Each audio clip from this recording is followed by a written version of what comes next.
Hey, good morning, all you pre-calc students. This is Mr. Ainsworth here, and we're going to get into your first lesson here in Unit 2, all right, which is all about polynomial and rational functions. So this is lesson 2.1. The title of it is Can We Predict Stock Prices? So let's see what it's all about. Let's read the box here.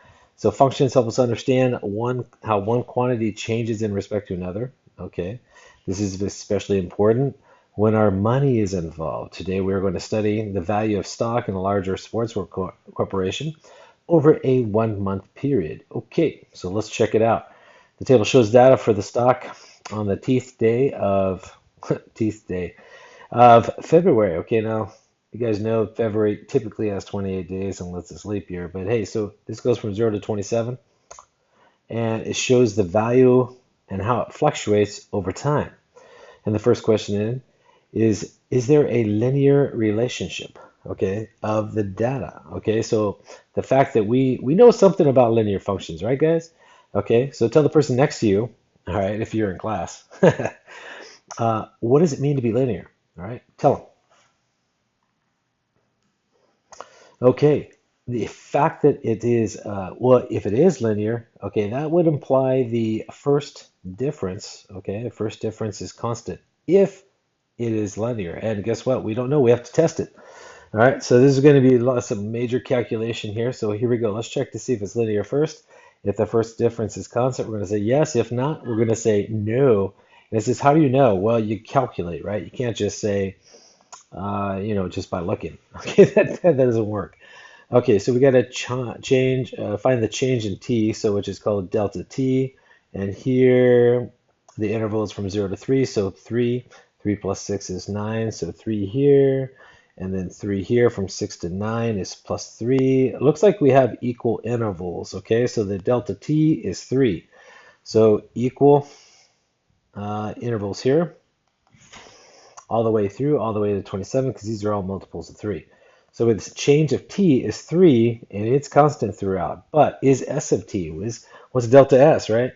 So let's calculate delta s here. So you know what? Everybody stop and take out your T84s. All right. So TI-84, let's do some calculation unless you do all this in your head, which I bet some of you guys can't because you are some smart individuals. All right. Look at the person next to you and tell them they're smart. There we go. All right, now I'm going to bring up the T84 just in case we need it, right? Okay, now when you find delta S here, okay, delta S, it's the y second y value. Subtract the previous y value. That's how you figure out a change. So when you do it on the calculator, you type in 250.7. Okay, I know you can do this one in your head, but I'm just doing it for the hell of it. I mean, I didn't mean to say that. Sorry. For the just for you know what I mean. Okay, so right there, 250.7 minus 230. Of course, you got to type the numbers in, right? So because Ainsworth is getting a little goofy here. So 250.7, okay, minus 230. Got to type the right numbers, and that's 20.7. So this is plus $20.70. Okay, we're dealing with dollars here. All right, is this constant? Well, you always take one y value and subtract the one before it. Y2 minus y1 is a difference of two y values. You take the second one, subtract the one previous to it. So here we have 219, okay, 0.2 minus, all right, 250.7. All right, now, if you're watching this, you should be doing this just like Ainsworth here, okay? So this is minus 31.5, okay? Just don't sit there and take notes. It's not fun, okay? Tell the person next to you to get involved. Look at them straight in the eye and say, let's get involved. Okay, next one. Here we go, 157. All right, 0.1, subtract 219. Okay, get good at T94 because guess what? You're going to need it big time. Okay, and the more you use it, the faster you get. So just don't take notes and copy because it doesn't help you. All right, next one is 86 minus the one before it, 157.1. Boom, negative 71.1. So minus $71.10. Okay, because things are decreasing over time. Well, at least in this little interval here. I mean, it's increasing and then decreasing, and then it's decreasing faster. I mean, what in the world's going on here? And the next one's 27.5, minus the previous one, 86. And so you get the idea here. So negative 58.50. All right, I'm just going to do one more, and then I'm going to start answering some questions here. So the next one is $3.20 minus 27.5. Okay, I'm going to get negative 24.3, so minus $24.30. Okay, enough of the calculator. Swipe it away because we got iPads. Okay, now, so we see that the first difference is not constant. Okay, so it says, is there a linear relationship? So we say no. Okay, even though we have equal intervals of t, all right, we do not have a constant rate of change. Okay, so even though,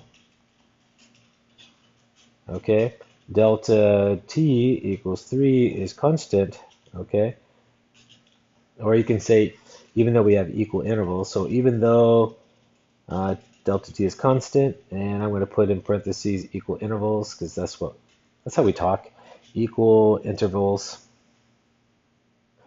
Okay, comma, all right, delta t or delta s, excuse me, the change in s, delta s right here, all right, is not, okay, constant. Okay, it goes up and down. Okay, how do we know? Because we calculated the first differences. All right, B, is there a quadratic relationship? Now, quadratic, if it is quadratic, okay, that tells you that the second difference, and again, we learned this from the previous unit here, is constant if it is quadratic. And if it isn't, then it's not quadratic. Okay, how do you tell? You calculate them. Switch colors, here we go. All right, so we got to figure out the change here from $20.10 to negative 31.50. Bring back calculator, so swipe it to the side. Here we go. I'm just going to clear it to have a clean slate. So negative 31.5, all right, minus the one before it, so minus 20.7. Okay, so keep in mind, you always subtract the one before it. Y2 minus Y1, the second value minus the first value. That's what it means. So minus 52.2, just by looking at the calculator there. All right, and then negative 62.1 minus, right, 31.5. All right, so you just type it in and you keep on going. So this is, well, I didn't type that incorrectly. So, oh yeah, I didn't type it in correctly. Look at that. Oh, I made a mistake. I just saw it. Did you guys see it? Ooh, tell the person next to you what my mistake was on the calculator because I missed the key. Okay, this happens to me all the time. I missed the key. So I have to subtract a negative. I have to subtract negative 31. So negative 31.5. Watch this. And you guys know that when you subtract the negative, you really add the opposite. And you get negative 30.6. So be careful right there. Okay, because Ainsworth just made a little boo-boo. Okay. All right, now do the same thing here. And let's just see what's going on here. So negative 71. All right, 0.1. All right, minus a negative. Use that negative button on the bottom of the TID4. It's in parentheses right there. All right, subtract a negative 62.1. Okay, and then enter, and you get negative 9 there. Okay, so the second difference is not constant, so not quadratic. Okay, so second difference is not constant. That tells me that it's not quadratic, first of all. Quad, I gotta spell it right. Uh-oh, having spelling difficulties here. Okay, so quadratic. How do we know? Because we calculated the second difference. Okay, so just for funsies here, so is it cubic? So switch colors, part C, add this in. All right, is it cubic? Okay, and so we have to check the third difference. So third difference, all right, is constant. Let's check it while we're here. Okay, so watch this. We got to figure out the rate of change here and here. What's going on? Let's bring back the calculator. Ooh, here we go. All right, take negative 30. So use that negative button there.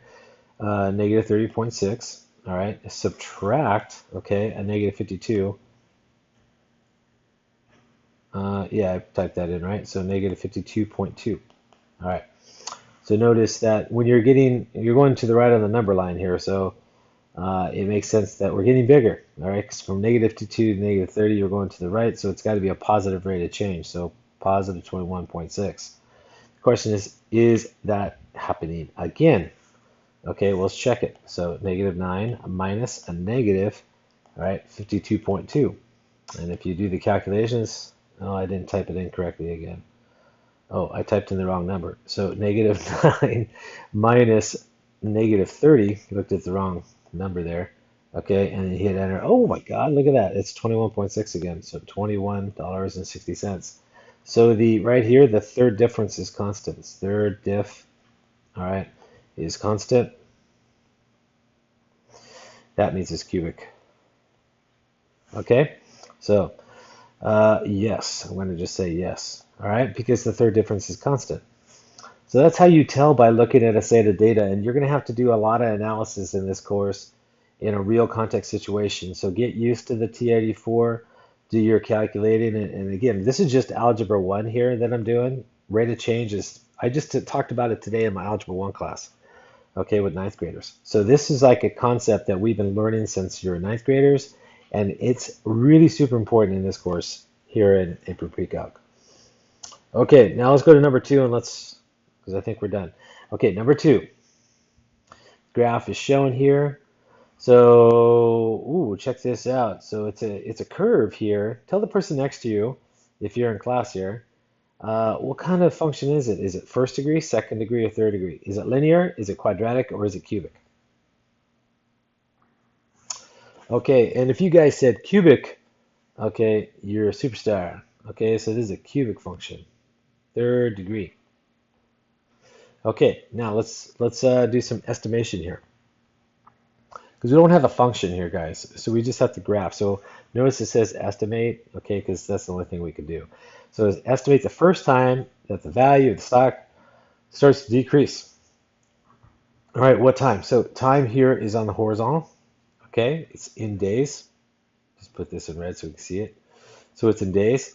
And then we got S of t here. Oh, we knew it was cubic here. Oh, this is all the same problem. Oh my gosh. Okay, I was just kidding. I knew that.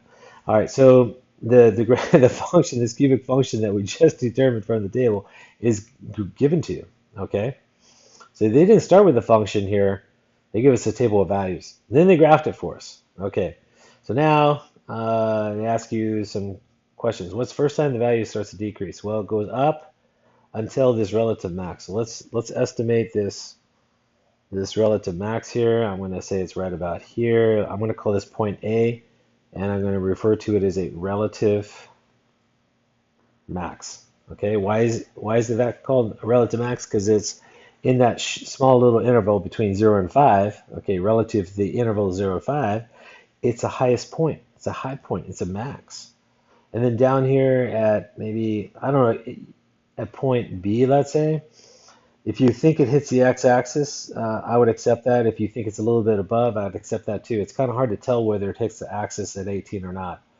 All right, but if you, at point B, if you think it hits the axis there, because exactly, we don't know exactly, then like I said, I would accept it. And that would be what's called a relative minimum, because between 15 and 20 in that interval is the lowest point, and that's why they call it relative minimums, because relative to this small interval around it between 15 and 20, where 18 exists, you have a minimum value, a low point. So minimum, low point, all right, max, high point, relative to the interval that it is contained in, all right. This function, I know this function of a regular cubic function goes infinitely upward, so it doesn't have an absolute max. All right, and it goes infinitely downward too if we saw the entire function. So it doesn't have an absolute min, but it does have relative max and relative min. Okay, so if you go straight down and you give a little estimate here on the time in days, between 2 and 3, right? So this is about 2.5. And again, these are in days. So it's a t value. So t is approximately, all right, 2.5 days. If you want to give a little estimate there. And it says, what does this, oh, so I didn't even explain. Is that the time? So it goes up first, I'm sorry, I forgot to explain it. So what's the first time that the value of stock decreases. Well, it increases here. Okay, so in this little interval here, it increases. And then it starts to decrease from A to B. So between 2.5 and 18, it starts to decrease in this area. So after A, which after t equals 2.5, it starts to go down. Okay, it starts to decrease in this region here. Decrease here, decrease, keeps on decreasing until it hits its relative min. And then, of course, it goes back up again. So let me see, let me signify that. So here it's increasing to the right of 18, all right, from 18 basically to infinity. But between A and B, so between 2.5 and 18, it's decreasing there because it's going down, right? Okay, so it's going down, down, down to the minimum. Okay, does the stock value, does the value of the stock ever reach zero? What? Okay, so if you said yes, because at t equals 18, the graph is the x-axis, I would accept that. If you said no, because it doesn't look like, it looks like it barely touches it, I'd accept that too, because we really don't know what's going on in this region right here. I'm talking about a point B. Okay, so I'd accept either answer, but when I first looked at it, I got to be honest with you, I said yes, it does. So yes, okay, after t equals 18 days, okay, after 18 days, right there. So, or yeah, after 18 days, this is the x-intercept. So if you think it hit it like I did, fine. If you said no, because it doesn't touch the x-axis, because it looks like it may be a little bit above it, then I accept that too. And again, hopefully you understood that. On which days during the 20-day period does the value of stock hit the highest? Okay, well that's at the, I don't know, it's way up here at the top, right? So it's at, let's call this point C. And what is that? It's up here. Let me see, this is 350, that's 400, it's 450. These are in dollars, I suppose. And so when does that occur? Well, you go straight down. So go straight down, put the sound effects in, and it looks like ooh, what day is that? Let me see. It's kind of hard to tell. 25, 26, 27, 28. Let me see, 15 is 5. So 1, 2, 3. 3 plus 25 is 28. So at day 28. So at day 28, there we go. So at t equals 28 days, there we go. All right, the stock value reaches a max of $450. Okay, there we go. I'm just reading the graph. Okay, that's it. It's nothing too crazy here. Okay, now is the rate of change S increasing, decreasing over the interval from 3 to 9? Okay, so we got to take a look at the interval from 3 to 9. So let's find 3 and 9 and plot. So I'm going to switch to, I don't know, grab a color here. I'm going to go orange. Okay, so I'm going to find 3. 3 is a little bit right of 2.5, so it's basically here, right? 9 is here. 9 is here. So in this interval from 3 to 9, what's going on? So you got to go up. So I'm going to have to use, I'm going to use, what letters? What comes next? D, I guess. So at point D. Okay, so from D to 9, 9 is going to go up. This point right here. No, after D comes E, so maybe E right here. So from D to E. Okay, what's the rate of change? Is it increasing or decreasing? How can you tell based upon the graph? Well, there's two different ways to do it. Okay, so the average rate of change is so A rock here. A rock over this interval here is delta S divided by delta T. Okay, and so we need some values, so you can do numerically first. Okay, so if you're going to do that, that would be S of 9 minus S of 3 divided by 9 minus 3. So let's find S of 9. S of 9 would be right about here. Okay, and let's just get an estimate. So let's say 250. Okay, so 250 minus S of 3. Let's get an estimate. It's a little bit under 250. Excuse me, it was 150. I didn't say it correctly here. Let me back up. Sorry. Between 100 and 200 is 150. Sorry, it's late, guys. I'm sorry. And then between 2 and 300 is 250. So here, what we need to do is go 150. Let me start over again. So start over, Ainsworth. So S of 9 is 150 minus 250. 9 minus 3 is 6, so divided by 6. Okay, now this is negative 90, all right, divided by 6, and that's negative, all right? And if the average rate of change is negative, it's got to be decreasing, okay? So that tells me that it's decreasing on the interval from 0 to 9, so on 3 to 9, okay? That's one way to do it. The other way to do it is to draw the line, okay? So I'm going to see if I can draw a line here. And I don't know what color you guys can see the best. I'm picking green right now. So I got to connect D and E. So, and you just look at the slope. So here we go. There we go. So remember this, the slope of the line, or we're talking about the secant line here. So a secant line. So when you connect 2 points, you get the slope, but it's the slope of what's called a secant line because it intersected the graph at 2 points in that interval. Okay, so we have the secant line here, and guess what? It has negative slope. So my answer of negative 90 makes sense because it has negative slope, which implies that the function is decreasing in that interval. There we go. There's two different ways. You can look at it on the graph and you can calculate it. Okay, number 4. What's going on here? Okay, use the table to calculate the average rate of change on S on the interval 3, 6. Okay, and on the interval 6, 9. What were you correct? Okay. Okay, so let's do this. So first one. Okay, so let's start off on 3 to 6. Oops, sorry. Okay, so now go. Okay, so A rock here. Again, so we start at 6. So you got to look at the graph here, guys. So S of 6 minus S of 3 divided by 6 minus 3. So S of 6, what is that? You gotta look on the graph. So you find 6, go up to the graph and look left. Okay. Oh, you know what? Let's just look at oh, no, we just look at the table. Look at this, look at this. We just need the table here from 3 to 6. Look at the table, guys. Let's go up here. What the heck? We've already done this. I forgot about the table. So from 3 to 6, we already calculated the rate of change, all right? So it's negative 31.5 divided by 3, delta S over delta T. Okay, I'm talking about these two numbers here, this one and this one. And all you do is, since we already have them calculated, you just divide the two. All right, so we know what this is. So negative 31 point, well, what was it? 5 divided by 3. So 0.5 divided by 3, and you get a number. All right.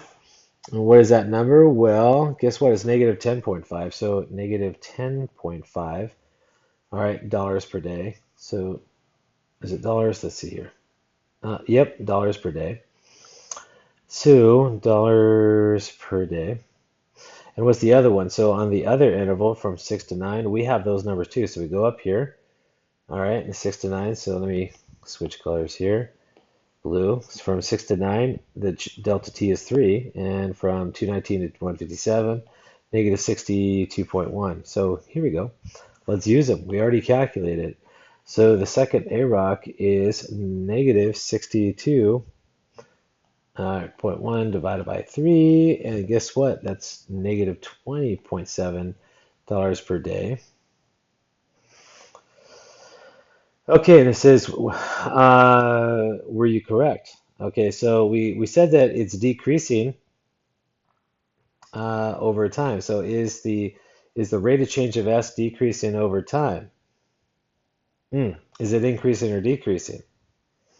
Well, let's find it. So when you take a look at this number here, take your answer here, negative 10.5, and notice that it's changing to negative 20.7 here, you're getting smaller, okay? It's getting smaller, so it's got to be decreasing because you're going left on the number line. Negative 10.5, going left to negative 20.7. So right there, that tells me that since we're getting smaller here, the AROC is decreasing, okay, on the interval from 3 to 9. All right. Why? Because again, we're getting more negative, negative 10.5 to negative 20.7. Okay, so it has to be decreasing. Okay, number 5. For the first 20 days of February, use the graph to estimate the day on which the value is of the stock changes the fastest. And the keyword is the fastest. And we should know from the previous chapter, all right, that the point that changes the fastest is a special point. Ooh, I was about to say it. Tell the person next to you what I'm about to write. What kind of point on the function here, all right, does the graph change or the rate of change the fastest? All right, and if you said inflection point, you're a superstar, okay? So inflection point, it has the fastest rate of change. All right, when does that happen? So then you go in the graph and you figure out where it changes concavity. Inflection points are points where it changes concavity from up to down or down to up. So where does it change concavity? So I'm talking about, if I was going to draw a sketch about this kind of point here where it's concave up and then concave down, IP for inflection point. Where does that happen on the graph? Okay, and so from max in between the relative max at A and the relative min at B, there's got to be an inflection point because it goes from down to up, right? It goes concave down to concave up. So there's got to be an inflection point somewhere. Now, a little tip here, usually between the max and min halfway up is the inflection point. So if the max is at 250 and the min is at 0, then I would estimate it being around, half of 250 or 125. So if I draw like 125, like right at that line right there, this is at 125. And if I just draw a line and see where it hits the graph, it's going to be around there. So right around here is IP is your inflection point, and it occurs on the 10th day, approximately. Approximately, not exactly. So at day number 10, t equals 10 approximately. Okay, there we go. And that is your first set of exercises right there. I know it took a while, but when I'm making a video, if I go too fast, then, I don't want to blow a bunch of people away. So hopefully it wasn't too slow either. Okay, and hopefully that was understandable. Was it understandable? You tell me. I'll be back tomorrow though, promise. All right, so let's go to our learning targets here and let's write a few things down. Okay, ta-dun, ta-dun, ta-dun, ta-dun, ta-dun. So what do we need to remember? Okay, a couple points. Learning target number 1. So LT number 1. I'll try to keep it brief. Okay, and these are polynomial facts. Okay, polynomial facts and the rates of change. Okay, so if this is the first one here, number 1, LT learning target number 1. So if the polynomial's degree, okay, if the degree is even, so if the degree, okay, n equals even, okay, so I'm talking second degree, fourth degree, sixth degree, etc. Okay, quadratic, quartic, and all that. Okay, not first degree linear. I'm talking about if it's even degree, all right, where the lead coefficient is positive, so and the lead coefficient, all right, is positive, then one thing remains true, okay? Out of all the relative mins, all right, the smallest of them is an absolute min, okay? So out of all the relative mins, there may be more than one, guys. Sometimes there's 2 or 3. If the degree gets higher, this thing can fluctuate up and down a bunch of times. So out of all the relative mins, the smallest is called the absolute min. The smallest is called an absolute min. Absolute minimum. New word right there. Okay. I'm going to actually apply that in a moment when we get to the next part here. Okay. Now, if the if n is even and the lead coefficient is negative, then it opens down. So here, if the lead coefficient is positive, it opens up as you're going to find out. If its lead coefficient is negative, it opens down. So number two, so same idea, but I'm going to switch everything from min to max. So if the degree is even,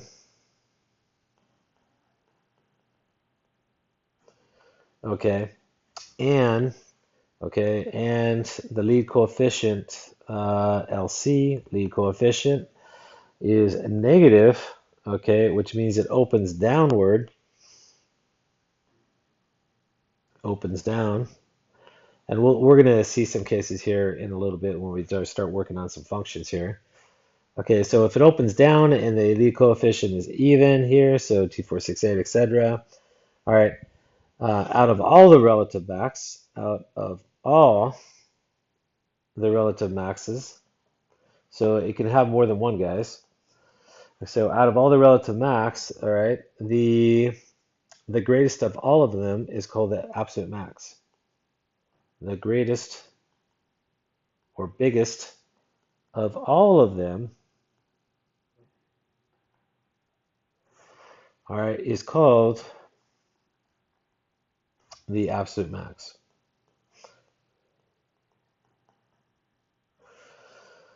Okay, so let me stop and draw some simple pictures here.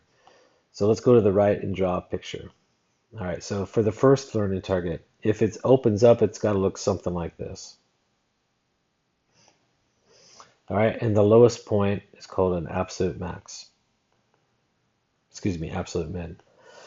Okay, if it opens down, it's got to look something like this. And you saw this last year in Algebra 2. Okay, and the highest point is called an absolute max. So there's a little picture for you. Okay, to visualize what's going on. Okay, now if it's odd degree, all right, then one little simple thing that remains. So I have to give a little third note here. Okay, so if we have an odd function or an odd degree function, so if any is odd degree, like first degree, third degree, so on, okay, so you have an odd degree, I'm talking 3, 5, 7, dot, dot, dot, whatever, okay, that tells you that no absolute nor absolute max exists, okay? No, let me say absolute. So no absolute min nor max exists. They don't exist, guys. All right? They don't exist. Okay. And that's it. So let's go ahead and start working. Okay, so let's go to the check for understanding. Do some arithmetic here. And this is where if you want to pause the video and go for it and then play it when you're done, that'd be cool. So that's totally up to you guys. If you want to pause the video now, go for it and then play it when you're ready, or just follow along. It's totally up to you. All right, but let's check your understanding. So select the values of the polynomial are given, determine the degree of the polynomial. So if we do this here, what are we going to check? All right, tell the person next to you, what do we need to check? Okay, so hopefully you said first check, first and second differences. So first thing is, are we on equal intervals here? So here is +2, okay, +2. So it looks like we have equal intervals of x, okay? Always +2. We got equal intervals of x. So I'm just going to make a little note of that, equal intervals of x. All right, now let's check. All right, check what's going on. What's the change of y values? Okay, so from 45, 5 minus 45 is -40 because you're decreasing. -3 minus 5 is a -8, you're decreasing. All right, 69 minus a -3, ooh, that's 72. You're increasing now, it's positive. Okay, 653 minus 69 is 584. All right, and then from 653 to 2565, okay, just whip out your trusty calculator here and take 2565, all right, and subtract the 653. And you'll see that there's a value of 1912, so we have to add 1912.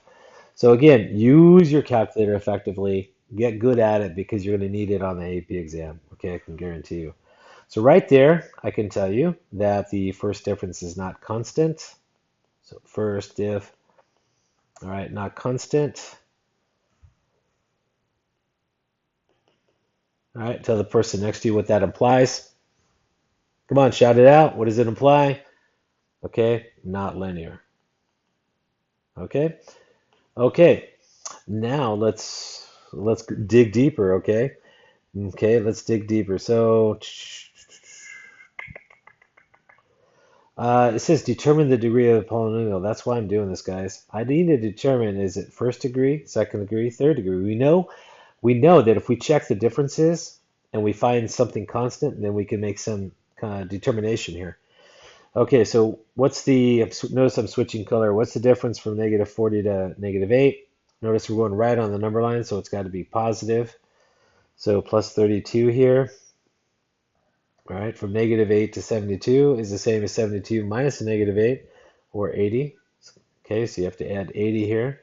And then again, use your calculator here. You're gonna have to add a lot. So I think you're gonna have to add maybe 512. 12 and 72 is 84, so that sounds pretty good. Okay, and then here you have to subtract 1912 minus 584, and you're going to get 1328. Okay, so again, now notice right there, second difference is not constant. So second difference, okay, is not constant. All right, so it's not quadratic. So is it cubic? I don't know. We got to find out. Okay, how do we do that? We check. Okay. So what do we have here? Okay, so from 32 to 80, that's 48. Okay, from first, second, third.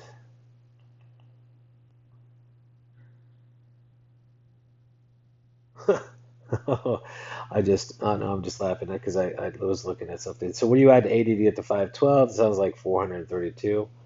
Okay, so you're gonna have to add that. Okay, and then here.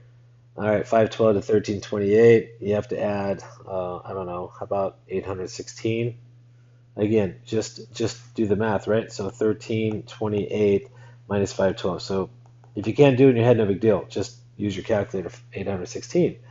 Okay, so now, all right, the third difference is not constant. So third difference, not constant. All right, so it's not cubic. All right, let's try it again. Last one. Hopefully it's going to be a last one. Okay, so what's the rate of change from 48 to 432? That's 384. And then here, is it 384 again? Ooh, I don't want to spoil the surprise. So let's take 816. Let's subtract 432. Look at this. Drum roll, please. Okay, look at that, 384. Guess what? The fourth difference is constant, so we say it's quartic. It's the first time you've ever seen that. So fourth difference is constant. That means it's quartic, fourth degree. All right, so here we go. We just have a little bit more to do, and then we are set. So notice we have this fourth degree function here. Ha ha ha! It's a quartic. It is a fourth degree.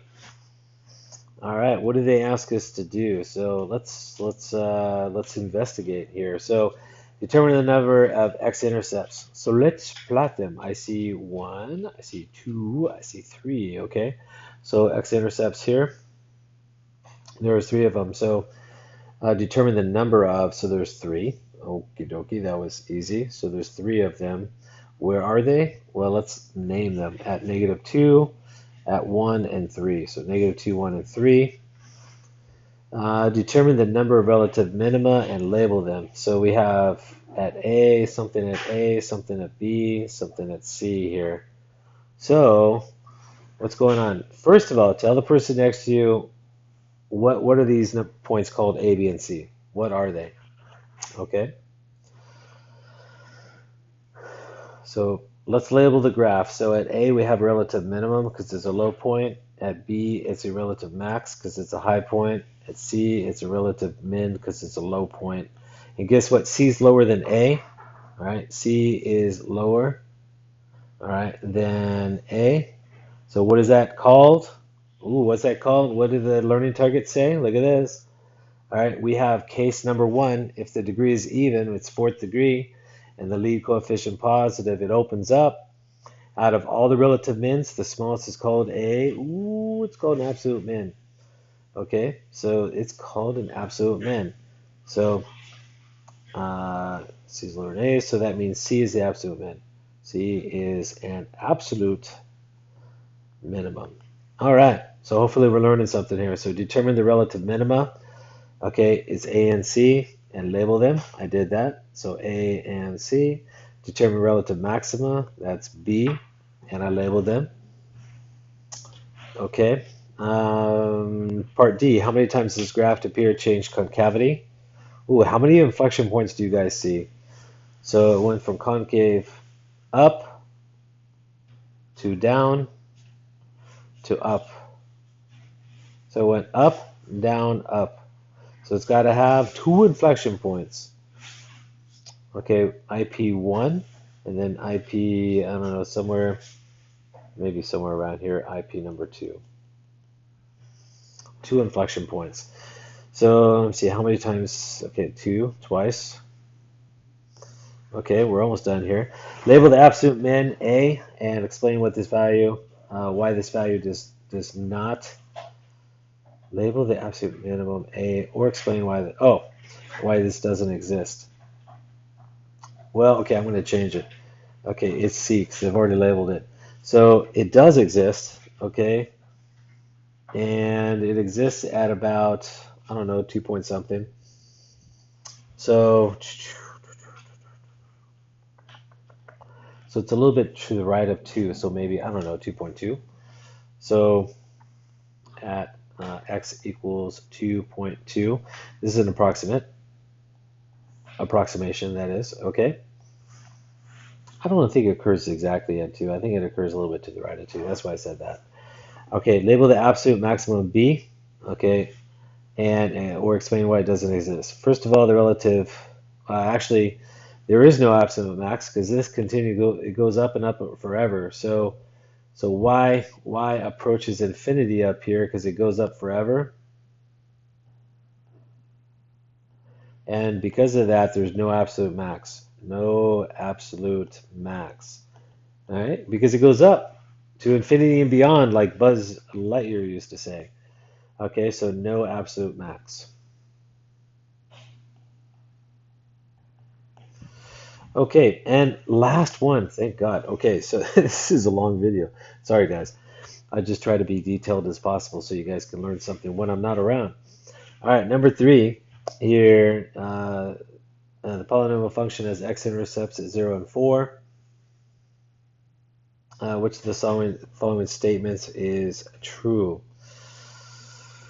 Okay, so I don't know. So you have some graph here. This is a new function. It has x-intercepts at 0 and 4. So maybe here, and then over here, if this is 4, it has two x-intercepts. Which of the following statements has to be true? So we're looking for true statements. So g is a quadratic function. All right, so it has to be true. Yes, we could have a quadratic function, but does it have to be true? Okay, so you could have this quadratic through here.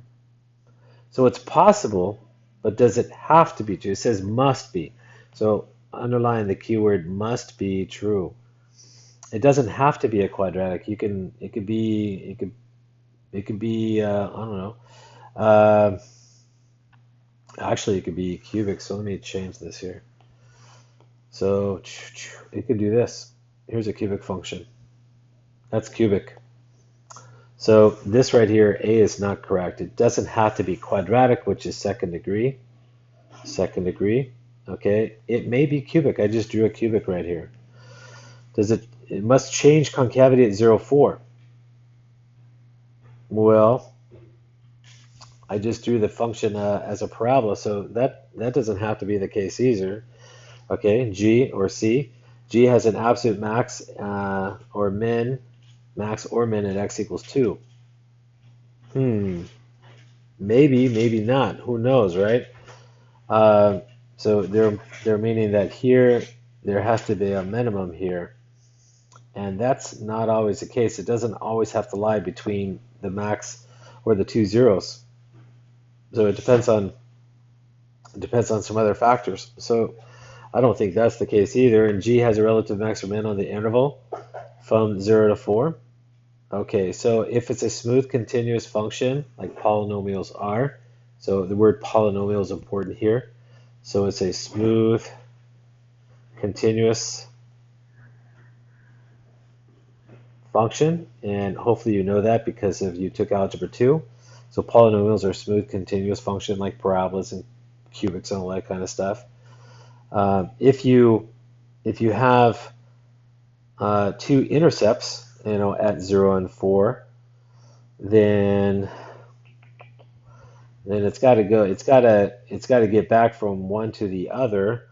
So it's either got to have a minimum or maximum. Here I drew it as a minimum, all right? But if you drew it upward, if you flip the direction of this function here, it could have a maximum. So to get from one x-intercept to the other intercept, it either has to have a min or max. So D is it, okay? Just from your knowledge of functions. All right, and that's it. I know this was a long one here and detailed, but I tried to show you the best way that I know how to deal with all the concepts. Use a TI-84. So this is TI-84 active, all right, to the best of my ability. So hopefully that helped you out, and I will see you in the next day in class. Take care, guys. Work yourself or work hard, and obviously go into the homework here and give it your best shot. I'll see you next time.